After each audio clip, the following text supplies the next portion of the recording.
ओम नमो भगवते वासुदेवाय। श्रीमद्भागवत महापुराण दसम स्कंद पूर्वार्ध पहला अध्याय। भक्तगणों, आपको आज भगवान के द्वारा पृथ्वी को आश्वासन, वसुदेव देवी का ब्याह और कंस के द्वारा देवी के 6 पुत्रों की हत्या की कथा कहूँगा। आप इसको ध्यानपूर्वक सुने और आपसे नर निवेदन है, इस वीडियो को लाइक एंड सब्सक्राइब जरूर करें। भगवान श्री कृष्ण आपको सुखी रखे। सुनिए, राजा परीक्षित ने पूछा, भगवान आपने चंद्रवंश और सूर्यवंश के विस्तार तथा दोनों वंशों के राजाओं का अत्यंत अद्भुत चरित्र वर्णन किया। भगवान के परम प्रेमी मुनिवर, आपने स्वभाव से ही धर्म प्रेमी यदुवंश का भी विशद वर्णन किया। अब कृपा करके उसी वंश में अपने अंश श्री बलराम जी के साथ अवतीर्ण हुए भगवान श्री कृष्ण के परम पवित्र चरित्र भी हमें सुनाइए। भगवान श्री कृष्ण समस्त प्राणियों के जीवन दाता एवं सर्वात्मा हैं। उन्होंने यदुवंश में अवतार लेकर जो लीलाएं की, उनका विस्तार से हम लोगों को स्मरण कराइए।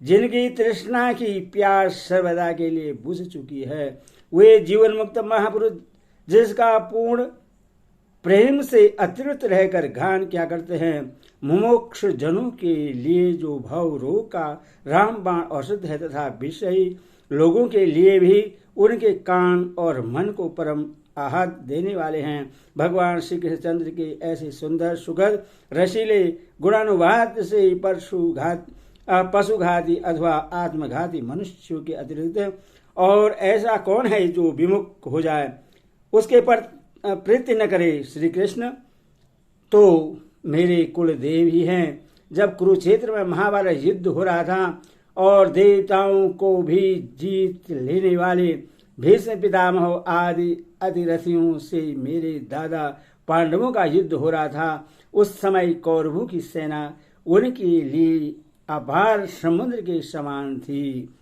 जिसमें भीष्म आदि वीर बड़े बड़े मच्छों को भी निगल जाने वाले त्रिमंगल मच्छों की भांति भय उत्पन्न कर रहे थे। परंतु मेरे स्वनाम धन्य पितामह भगवान श्री कृष्ण के चरण कमलों की नौका का आश्रय लेकर उस समुद्र को अनायास ही पार कर गए। ठीक वैसे जैसे कोई मार्ग में चलता हुआ स्वभाव से ही बछड़े के खुर का गड्ढा पार कर जाए। महाराज, मेरा यह शरीर जो आपके सामने है तथा जो कौरव और पांडव दोनों ही वंशों का एकमात्र सहारा था, अश्वत्थामा की ब्रह्मास्त्र से जल चुका है। उस समय मेरी माता जब भगवान की शरण में गई, तब उन्होंने हाथ में चक्र लेकर मेरी माता के गर्भ में प्रवेश किया और मेरी रक्षा की।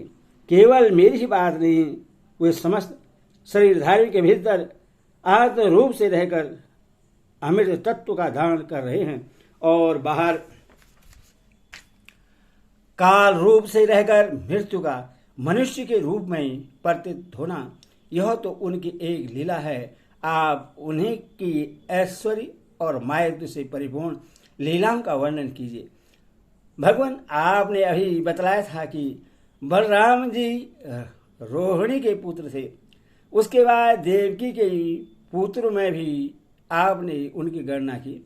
दूसरा शरीर धारण के बिना 2 माताओं का पुत्र होना कैसे संभव है।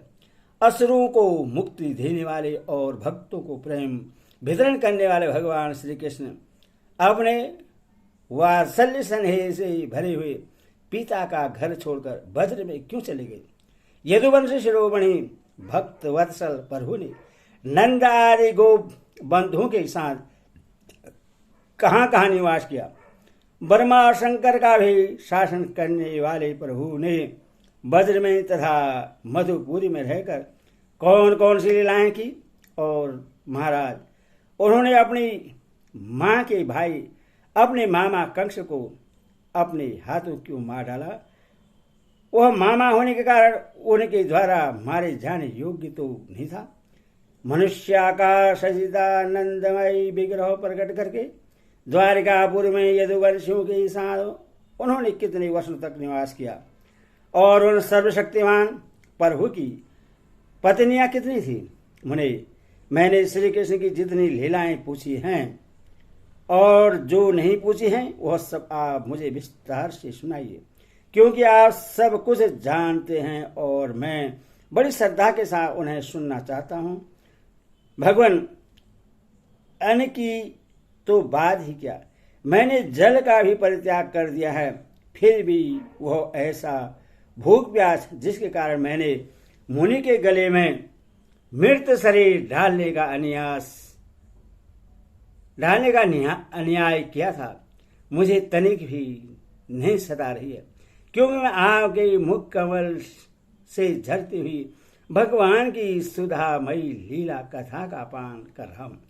सूची कहते हैं, सौनक जी, भगवान के प्रेमियों में अग्रणी एवं सर्वज्ञ श्री सुखदेव जी महाराज ने परीक्षित का ऐसा समीचीन प्रश्न सुनकर, जो संतों की सभा में भगवान की लीला के वर्णन का हेतु हुआ करता है, उनका अभिनंदन किया और भगवान श्री कृष्ण की उन लीलाओं का वर्णन प्रारंभ किया जो समस्त कलमलों को सदा के लिए धो डालती है।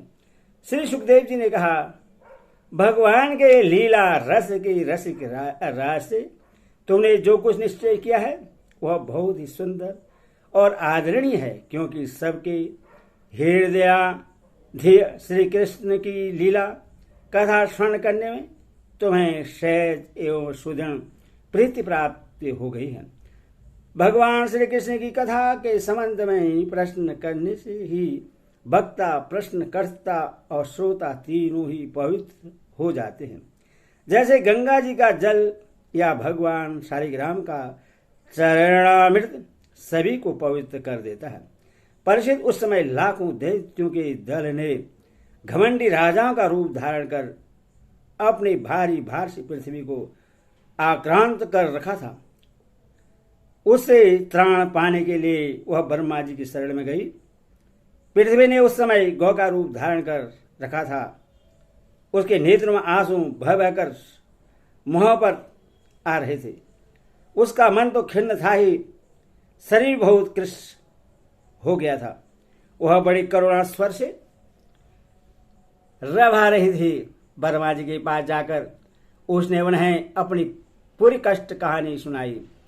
ब्रह्मा जी ने बड़ी सहानुभूति के साथ उसकी दुर्गहता सुनी। उसके बाद वे भगवान शंकर स्वर्ग के अन्यायन प्रमुख देवता तथा गौ के रूप में आई हुई पृथ्वी को अपने साथ लेकर क्षीर सागर के तट पर गए। भगवान देवताओं के भी आराध्य देव हैं। वे अपने भक्तों की समस्त अभिलाषाएं पूर्ण करते और उनके समस्त कलेशों को नष्ट कर देते हैं। वही जगत के एकमात्र स्वामी हैं।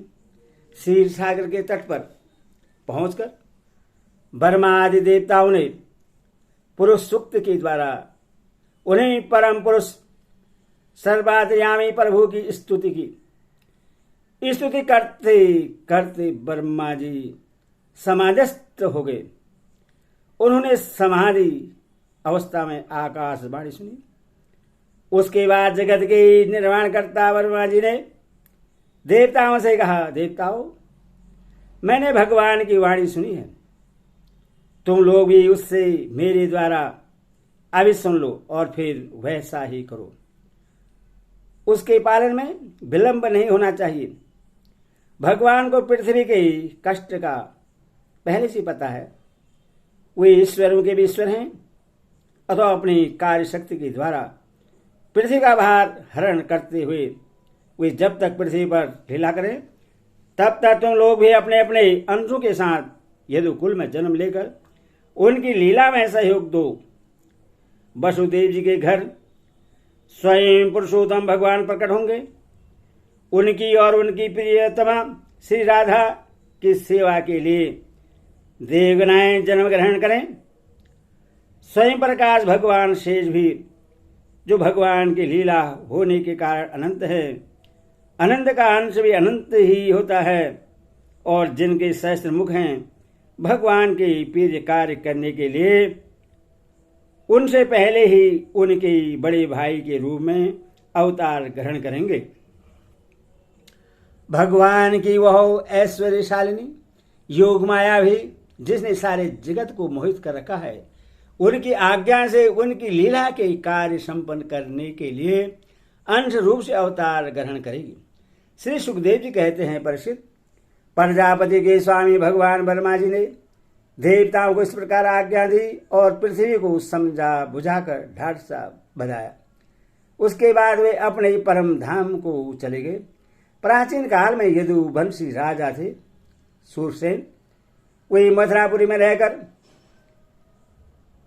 माथुर मंडल और सुरसेन मंडल का राज शासन करते थे। उसी समय से मथुरा ही समस्त यदुवंशी नरपति की राजधानी हो गई थी। भगवान श्री हरि सर्वदा वहां विराजमान रहते थे। एक बार मथुरा में सूर्य के पुत्र वसुदेव जी विवाह करके अपनी नवविवाहिता पत्नी देवकी के साथ घर जाने के लिए रथ पर सवार हुए। उग्रसेन का लड़का था कंस। उसने अपनी चचेरी बहन देवकी को प्रश्न करने के लिए उसके रथ के घोड़ों की रास पकड़ ली। वह स्वयं ही रथ हाँकने लगा। यदि वे उसके साथ सैकड़ों सोने के बने हुए रथ चल रहे थे। देवकी के पिता थे देवक। अपनी पुत्री पर उनका बड़ा प्रेम था। कन्या को विदा करते समय उन्होंने उसे सोने के हारों से अलंकृत 400 हाथी, 15,000 घोड़े, 1800 रथ तथा सुंदर सुंदर वस्त्राभूषणों से विभूषित 200 सुकुमारी दासियां दहेज में दी। विदाई के समय वर वधू के मंगल के लिए एक ही साथ शंख, तुरही, मृदक और दुंदुभिया बजने लगी। मार्ग में जिस समय घोड़ों की रास पकड़कर कंस रथ हाँक रहा था, उस समय आकाशवाणी ने उसे संबोधन करके कहा, अरे मूर्ख, जिसको तू रथ में बैठा कर ले जा रहा है, उसकी 8वें गर्भ की संतान तुझे मार डालेगी। कंस बड़ा पापी था। उसकी दुष्टता की सीमा नहीं थी। वह भोजवंश का कलंक ही था।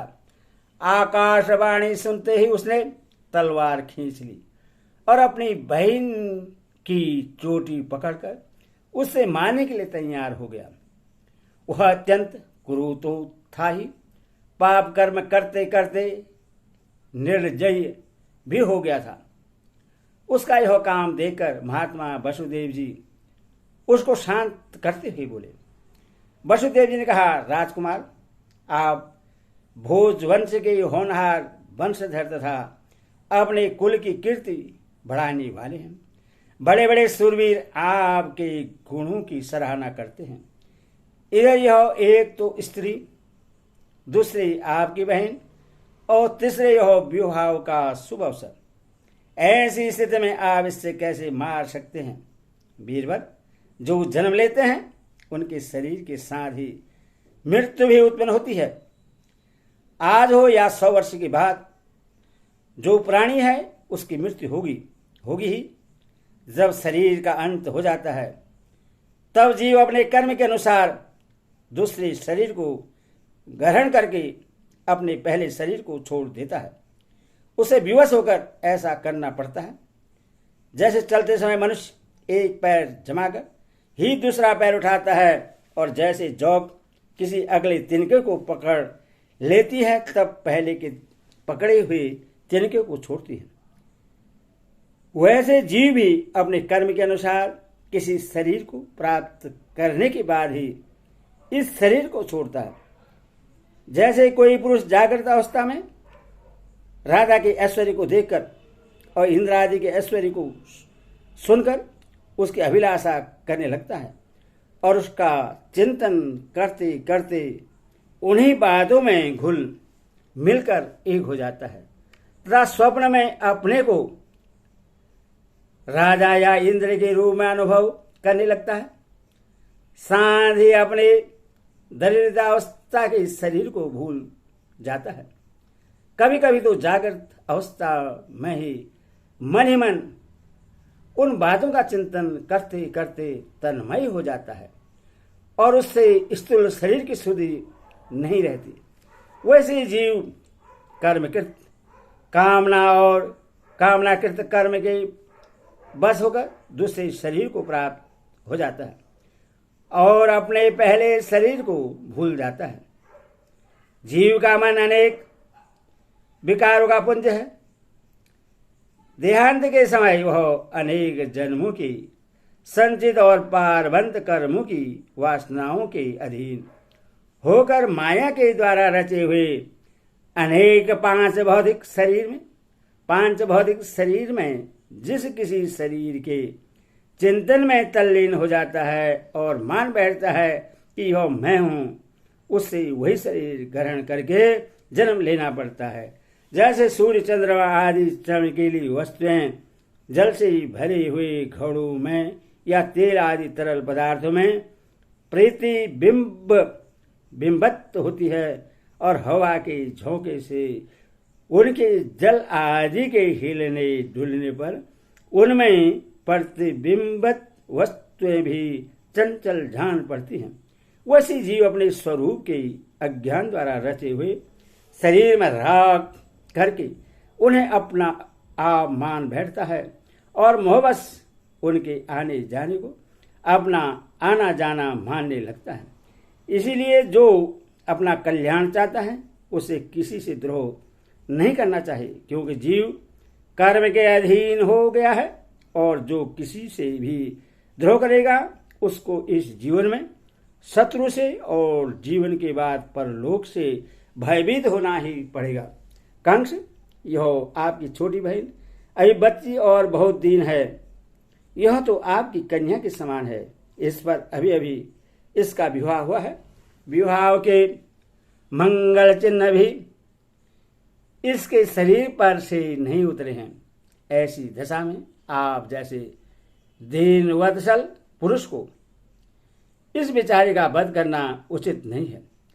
श्री सुखदेव जी कहते हैं, परीक्षित, इस प्रकार वसुदेव जी ने प्रशंसा आदि सामनीति और भय आदि भेद नीति से ही कंस को बहुत समझाया, परंतु वह कुरु तो राक्षसों का अनुयायी हो रहा था।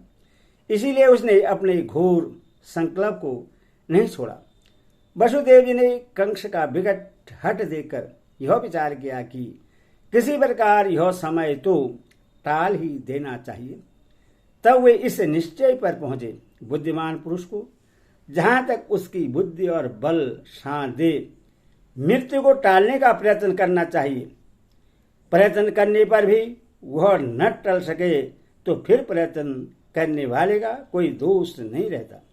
इसलिए इस मृत्यु रूप कंस को अपने पुत्र देने की प्रतिज्ञा करके मैं इस दीन देवकी को बचा लूं। यदि मेरे लड़के होंगे और तब तक यह कंस स्वयं नहीं मर जाएगा तब क्या होगा? संभव है उल्टा ही हो, मेरा लड़का ही इससे मार डाले, क्योंकि विधाता के विधान का पार पाना बहुत कठिन है। मृत्यु सामने आकर भी टल जाती है और टली हुई भी लौट आती है। जिस समय वन में आग लगती है उस समय कौन सी लकड़ी जले और कौन सी न जले, दूर की जल जाए और पास की बच रहे। इन सब बातों में अदृष्ट के सिवा और कोई कारण नहीं होता। वैसे ही किसी प्राणी का कौन सा शरीर बना रहेगा और किस हेतु से कौन सा शरीर नष्ट हो जाएगा, इस बात का पता लगा लेना बहुत ही कठिन है। अपनी बुद्धि के अनुसार ऐसा निश्चय करके वसुदेव जी ने बहुत सम्मान के साथ पापी कंस की बड़ी प्रशंसा की। परीक्षित, कंस बड़ा क्रूर और निर्दय था, अथवा ऐसा करते समय वसुदेव जी के मन में बड़ी पीड़ा भी हो रही थी। फिर भी उन्होंने ऊपर से अपने मुख कमल को प्रफुल्लित करके हंसते हुए कहा। वसुदेव जी ने कहा, सौम्य, आपको देवकी से तो कोई भय है नहीं। जैसा कि आकाशवाणी ने कहा है, भय है पुत्रों से, सो इसके पुत्र मैं आपको लाकर सौंप दूंगा। श्री सुखदेव जी कहते हैं, परीक्षित, कंस जानता था कि वसुदेव जी के वचन झूठे नहीं होते और उन्होंने जो कुछ कहा है वह युक्ति संगत भी है। इसीलिए उसने अपनी बहन देवकी को मारने के विचार छोड़ दिया। इससे वसुदेव जी बहुत प्रसन्न हुए और उसकी प्रशंसा करके अपने घर चले आए। देवकी बड़ी सती साध्वी थी। सारे देवता उसके शरीर में निवास करते थे।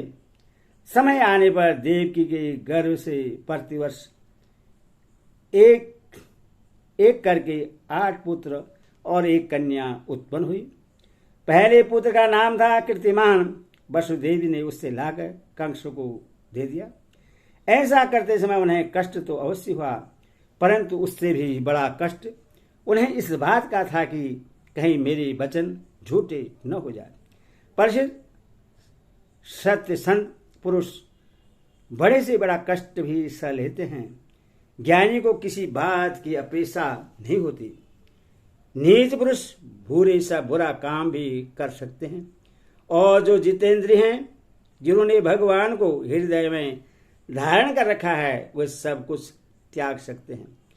जब कंस ने देखा कि वसुदेव जी का अपने पुत्र के जीवन और मृत्यु के समान भाव हैं एवं वे सत्य में पूर्ण निष्ठावान भी हैं, तब वह बहुत प्रसन्न हुआ और उनसे हंसकर बोला, वसुदेव जी, आप इस नन्हे से सुकुमार बालक को ले जाइए।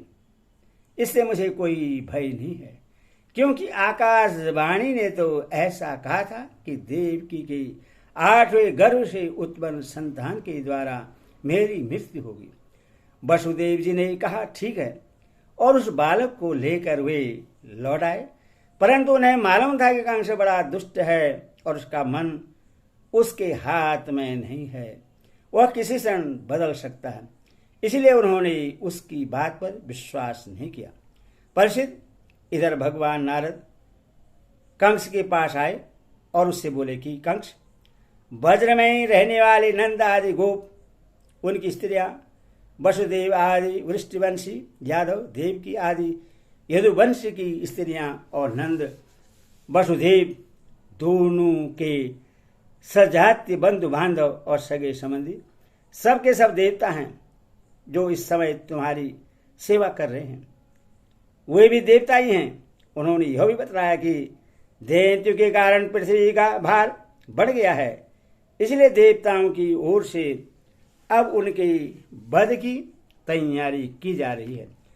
जब देवर्षि नारद इतना कहकर चले गए, तब कंस को यह निश्चय हो गया कि यदुवंशी देवता हैं और देवकी के गर्भ में विष्णु भगवान की ही मुझे मारने के लिए पैदा होने वाले हैं।